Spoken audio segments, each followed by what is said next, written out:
Sabarmati Ashram, and en route we did see that the distinguished guests were greeted by tens of thousands of people and artists showcasing art from different states and union territories. The beautiful Sabarmati river, and on the banks of it, Sabarmati Ashram, and this is the place which is called Hriday Kunj, where Gandhiji lived for nearly 13 years. Honorable Prime Minister Narendra Modi being welcomed at Sabarmati Ashram.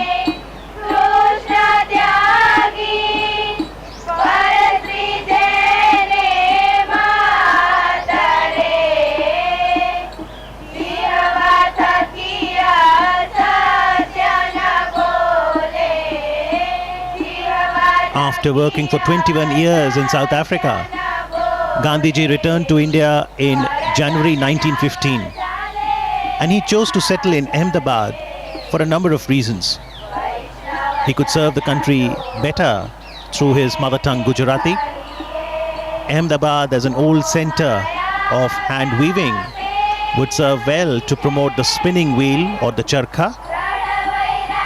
And as a prime city of Gujarat, Ahmedabad would be a good source of financial support too. Gandhiji never visited America, but he had a deep connect with people. Martin Luther King was inspired by Gandhiji's philosophy of truth and non-violence as powerful tools during the civil rights movement in America. He said, when I go to other countries, I go as a tourist, but when I come to India, I come as a pilgrim. And this is the entrance to the Sabarmati Ashram.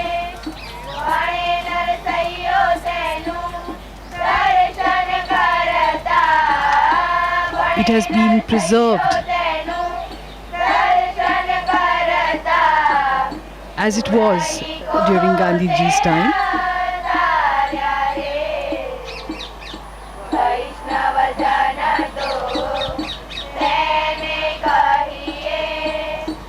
Prime Minister Shri Narendra Modi ji will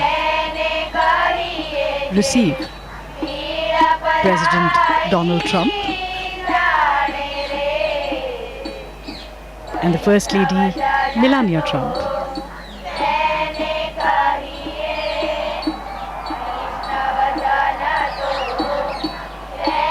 A traditional welcome with a khadi angavastra or a stole. The significance being explained here to the President and the First Lady.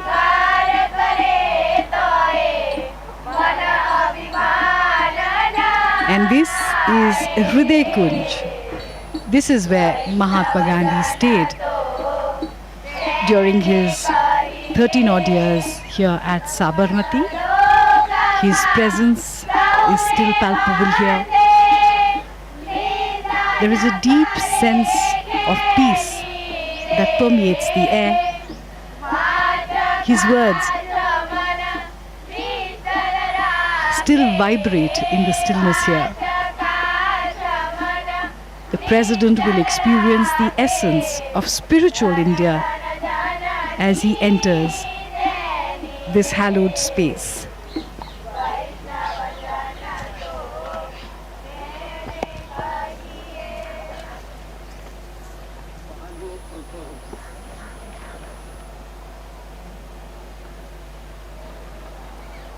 President Donald Trump and Prime Minister Modi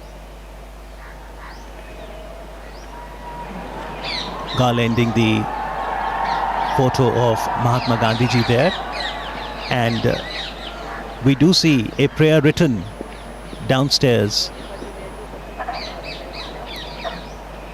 The prayer was written by Mahatma Gandhi in English, and it was titled Lord of Humility, where he expressed, let us be embodiments of self-sacrifice, embodiments of godliness, humility personified, that we may know the land better and love it more. This is the meeting place where Gandhiji used to meet a lot of people.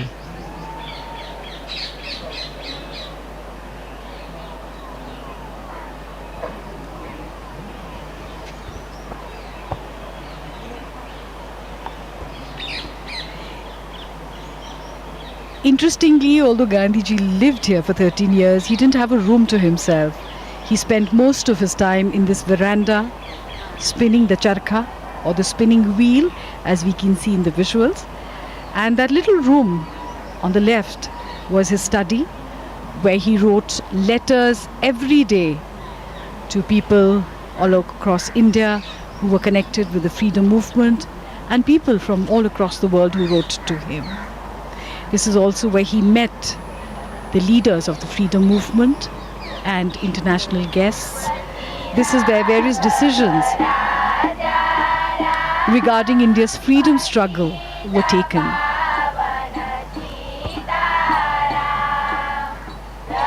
It was while living here that Mohandas Gandhi came to be known as Mahatma Gandhi. And this is the symbol of self-reliance, the spinning wheel, charkha. The charkha was Gandhiji's great tool for empowerment and dignity of labor. President Trump and the First Lady giving it a try. It also has great spiritual significance.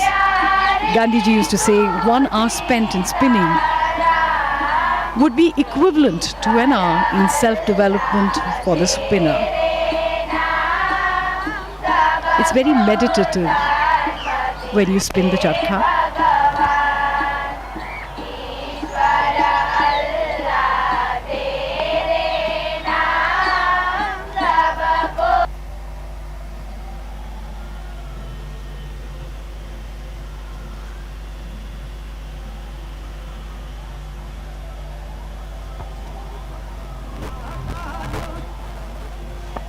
In the meanwhile, Motera Stadium is abuzz with excitement.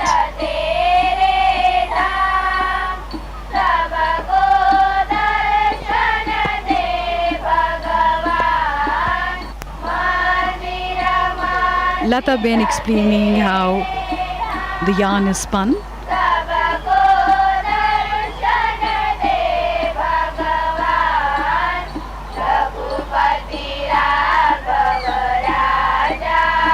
Most people trying the charkha for the first time can be a little unnerving, but once you get used to it, you understand what Gandhiji meant when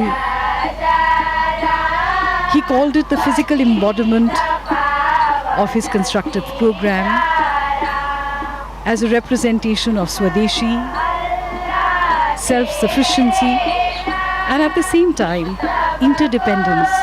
Because the wheel is at the center of a network of cotton growers, carders, weavers, distributors and users.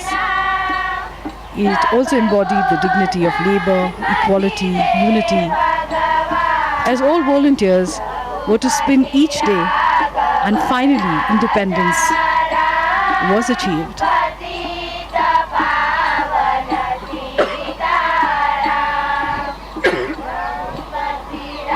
In fact, it has been called the livery of our freedom. That is what Khadi signifies for us. A few moments of introspection, trying to absorb the essence of Mahatma Gandhi, his teachings, and his philosophy. It's hard to imagine. This is exactly how the Mahatma would have sat here with his international visitors. He too had a great sense of humor.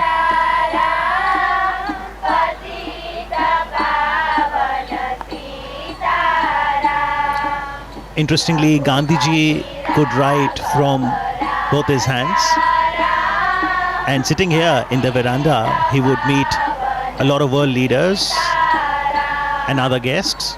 As we now see the special visitor today, the American President, Donald Trump, now penning his thoughts in the visitor's book.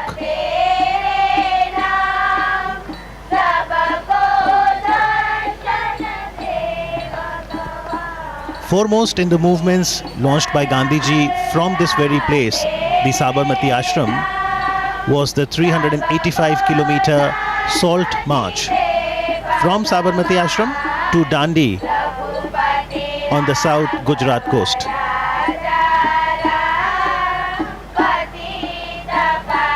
Interestingly, Gandhi Smarak Sangrahalaya, Sabarmati, is open on all days of the year, from 8:30 in the morning till 6:30 in the evening.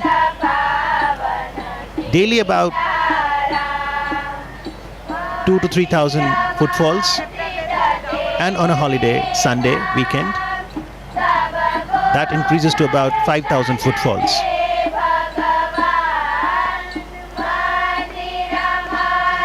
Mahatma Gandhi believed in an openness.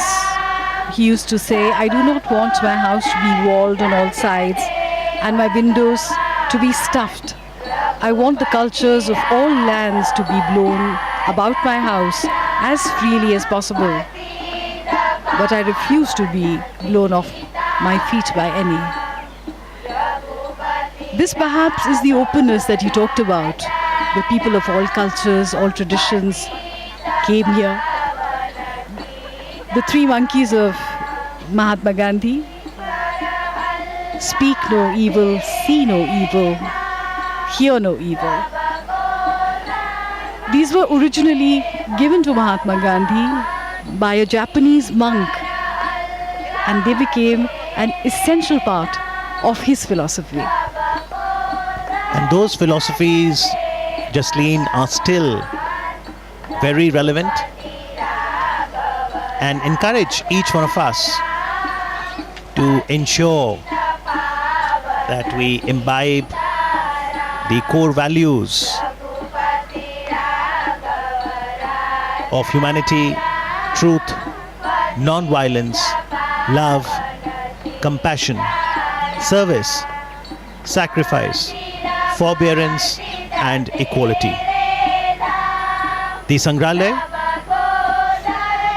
the museum, consists of a gallery that is titled My Life is My Message. And it consists of paintings, photo enlargements of some of the vivid events of Gandhiji's life, his quotations, letters, other relics. There's a library too. And Prime Minister Narendra Modi encourages one and all, especially the youth, to understand Gandhiji, his philosophy, connect with history. There's the archives that ensures collection, preservation, and display of Gandhiji's writings, photography, voice records, films, personal belongings. As we now see President Donald Trump interacting with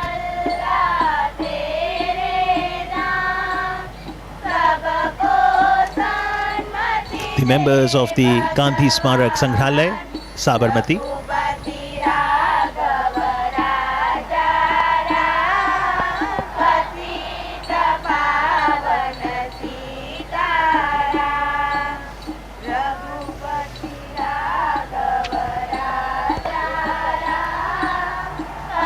So these were few moments of reflection, of going inwards before moving onwards towards the next leg.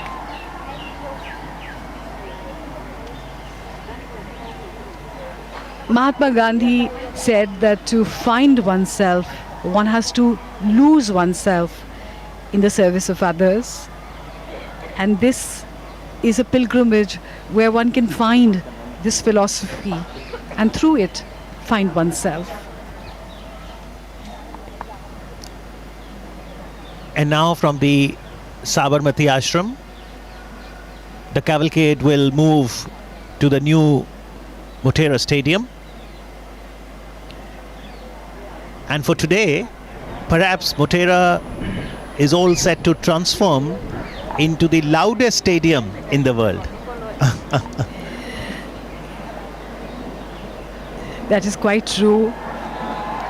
We've been hearing loud cheers emanating from the stadium. The President's daughter, Ivanka Trump.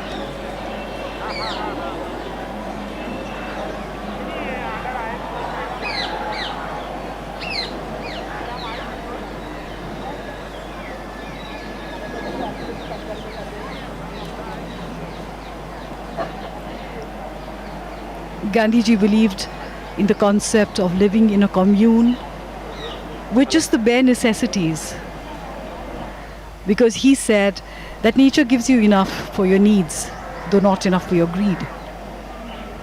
And this was the ideal living conditions that Gandhiji talked about.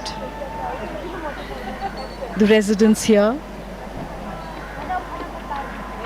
would work for 8 hours a day, and in the morning and evening spend time in meditation and prayer, and prayers from all faiths were recited here.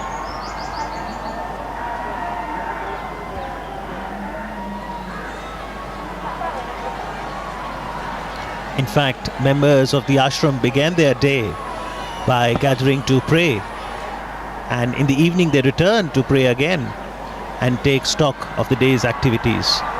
The entire environment, the trees, the calmness, the positive vibrations, the energy makes you feel very relaxed. And also, it sends a shiver down one's spine to think that this is exactly where Mahatma Gandhi lived. To breathe the same air that he once breathed is really special for the visitor. So whether it's the stillness one can experience at Sabarmati Ashram, or the loudest cheer that awaits at the Motera, it's an array of emotions that engulfs the life of a human being. Come to think of it, that is the essence of India, isn't it? We are the loudest and the most joyful when we celebrate our festivals with great color and a lot of music and dancing. And yet, when it comes to moments of reflection, we turn inwards. This is a part of life for most Indians. Despite the compulsions of modern day living,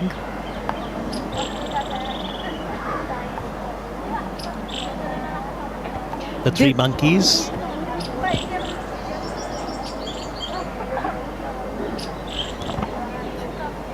The three monkeys embody the very essence of Gandhiji's philosophy of seeing no evil, speaking no evil, and hearing no evil.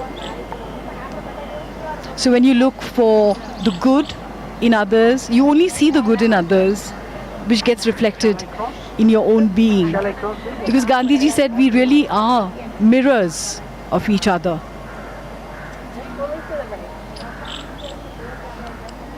Mahatma Gandhi also said that an eye for an eye would eventually turn the world blind. So he talked about compassion, forgiveness, friendship, and understanding with each other.